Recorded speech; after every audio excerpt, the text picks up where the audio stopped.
Hey guys, it's about beer 30. Let's take a walk into the kitchen and see what's in the fridge today.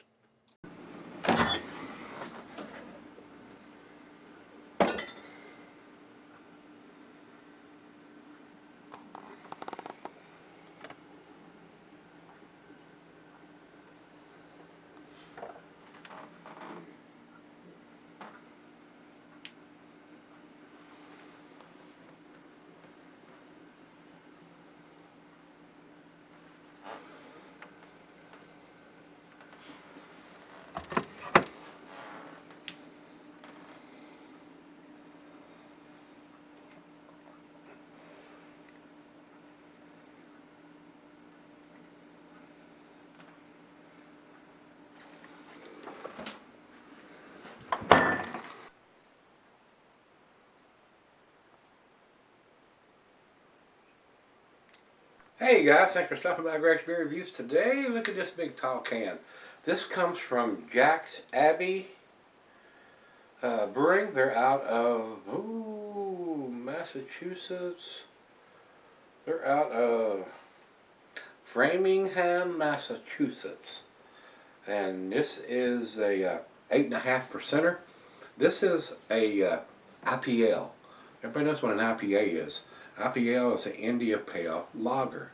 So this was brewed with lager yeast and brewed like a lager, but they've intensely hopped it, according to what's on the top of the can here. And it says Jack's Abbey's Craft Lager. So evidently that's all Jack's Abbey does is lagers. Not sure about that, but I would say that what they're printing on the can, craft lagers, that's what their specialty is. And this is their Kiwi Rising. And like I said, it's a double IPL. And 8.5%. And on the front it says 105 IBUs, which are massive amount of IBUs, especially for a lager. So it must be intensely hopped to have 105 IBUs. Like I said, 8.5%. It's not huge. It's not like it's a 12 or 13%er. A lot of IBUs for 8.5% lager, imperial. So, and this was sent to me by Greg, and the note he sent with it, he says, similar to their Mass Rising, but better and higher rated. A Pilsner smells like a double IPA. And the last 6 digits on the bottom of the can, he says he thinks is the canned on date, which they've got a bunch of numbers on here, and it's written in a very light ink. Why don't you just put a black ink on the silver can? Looks like it's written in a gold or something. And the last 6 digits are 11, 17, 16. So what I'm guessing that this beer was canned on November the 17th of 2016. So, and here it is, January the 6th or 7th. So, December, January, it's not quite 2 months old. About 7 weeks old. Maybe even 6, somewhere in that area. So it still should be very tasty. So, Greg, I do appreciate it. And so this last 6 digits look like a canned on date. Very good beer. Excellent nose on this. I just wish it were unfiltered. And I looked at that and I thought, well, Greg, it is unfiltered. It says right here on the side of the can, unfiltered and unpasteurized. So, Greg, it is an unfiltered beer, my friend. It should be very cloudy. So if it pours a very clear color, I don't know what to tell you if they've got unfiltered and unpasteurized on the can here. So, let's get on with it. The commercial description on this says, seasonal autumn released in November. It's an intensely hoppy and strong lager that we refer to as a double India Pale Lager. Over 4 pounds of hop per barrel of New Zealand hops. And the Australian and New Zealand hops have a more spicier hop presence than a lot of your Northwest Pacific hops do. Says here we use progressively lager hop additions throughout the brewing process. 4 kettle hop additions, whole leaf hops in the hop back, and multiple dry hop additions infuse an intense floral and citrusy aroma. No kiwi fruit or kiwi birds were used in the production of this beer. Well, good. The kiwi fruit I can deal with, but I'm glad they didn't put any birds in it. So, Well, that's all we need to talk about. So while I get this thing popped open, I will tell you cuisine. It says here is curried in a Thai, Pan Asian. Cheese is a sharp blue cheddar. The meat is game and grilled meat for this. Glassware, they're calling for the Pilsner glass or the Pokel glass. Guys, y'all see me use this solid beer glass all the time. I have found no matter what the style of beer is, I get better aromas from this glass instead of pouring it in a lager glass or a Pilsner glass. The shape of this tulip glass enhances the aromas. It does. So that's why I'm not using a lager glass or a Pilsner glass or a Pokel or a Stange or any of that kind of stuff. I really love this glass, and it serves me well. And I do most of my beer reviews in this glass. Every now and then you'll see me bring out the double glass or a pint glass or whatever, but this is my favorite glass. And it says here it can be sold for a long period of time. I would not do that. They've intensely dry hopped and hopped this beer up. And if you cellar it, all of that is gone to nil.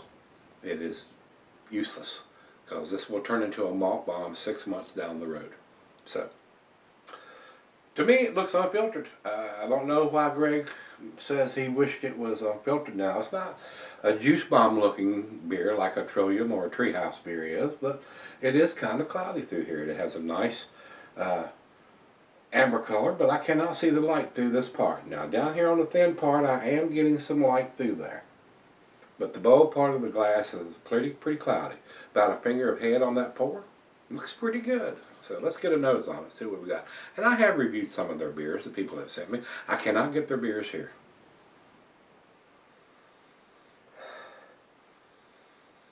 Very citrusy. Hints of pineapple and grapefruit. Maybe some mango and oranges in there. It does not smell like a lager. Not giving any huge grassy, grainy smells. If I was blindfolded, I would swear this is an IPA, guys. It smells awesome. Let's dive in. Cheers, everybody. Cheers, Greg.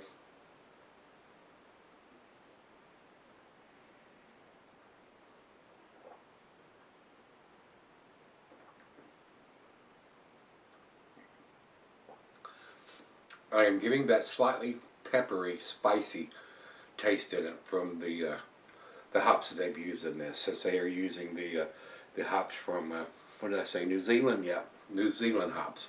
I find those hops that are done down under down there in Australia and New Zealand have a spicier, peppery taste to them, and I like it. It is a nice change from what we get here in the United States, especially the Pacific Northwest.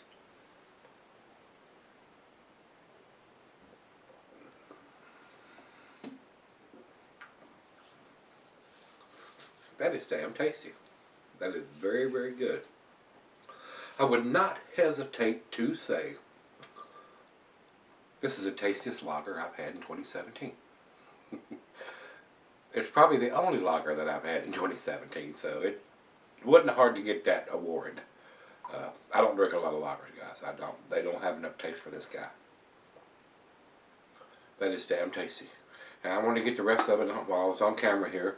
It didn't seem to cloud it up any more than what was poured in there, so it didn't have a lot of junk in the bottom of the can. So that's real tasty. So let me take it back and let her have a couple sips out of it and sip on it for a little bit and see where we end up on this one.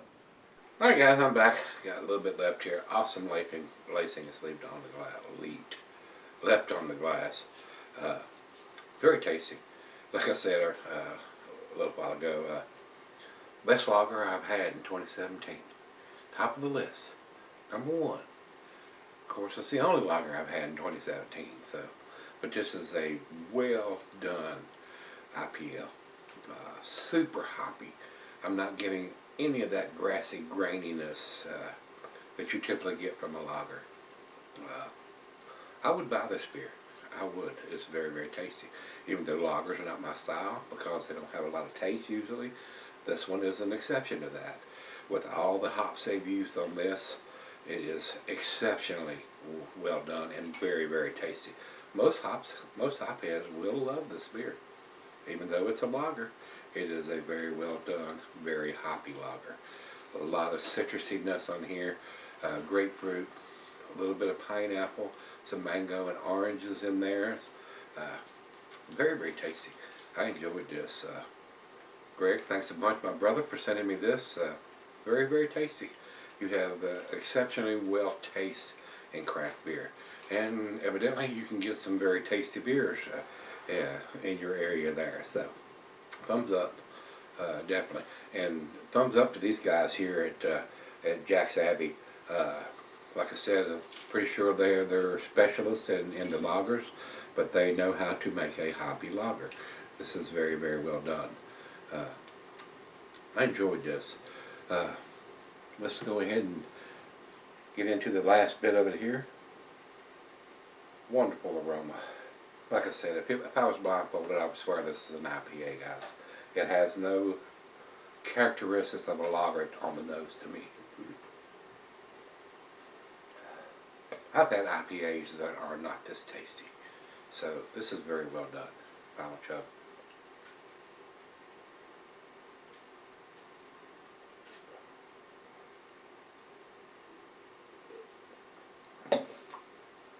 Wow. Delicious. Unbelievably delicious, as a matter of fact. I cannot tell that's a lager. That has an outstanding amount of aroma and taste for a lager. And when I brewed lagers, I dry hopped them and did the same technique to my lagers. I liked them hoppy, so I would dry hop them and do everything that these guys have done just to make it have a lot more taste than a typical lager. So, and lagers use different yeasts. The lager yeasts are bottom fermenting, where the ale yeasts are top fermenting, and they are brewed at a little bit colder temperature, usually around 55 degrees, where your ales are done at around 70 degrees. So different technique brewing lagers, different temperature, but they still, you can dry hop them and do everything that you want to do to make it hoppy like this, to taste like an ale or have a hoppy presence like an ale. But the yeast is a clean yeast to me. It doesn't have a lot of off flavors usually. That's why all the macros are lagers, and they use that yeast, which is a clean, crisp taste yeast to me. And this is the same way. Very clean, very crisp, very tasty. So, to me, guys, I could give this a 9, but there's no reason to. It's got the date on the bottom of the can, it's got the ABV on the can, and it's got the IBUs on the can.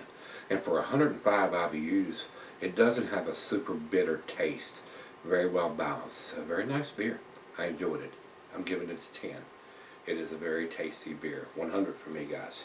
Let's go over to Beer Advocate. Beer Advocate says 95, world class. And I could just as easily give it that number, but why? I can't think of a single thing that I would say to change this beer to make it better.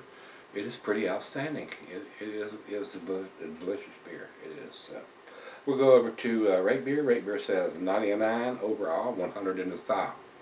And for our final check-in, we'll go over to Untapped, and they have it at 3.94.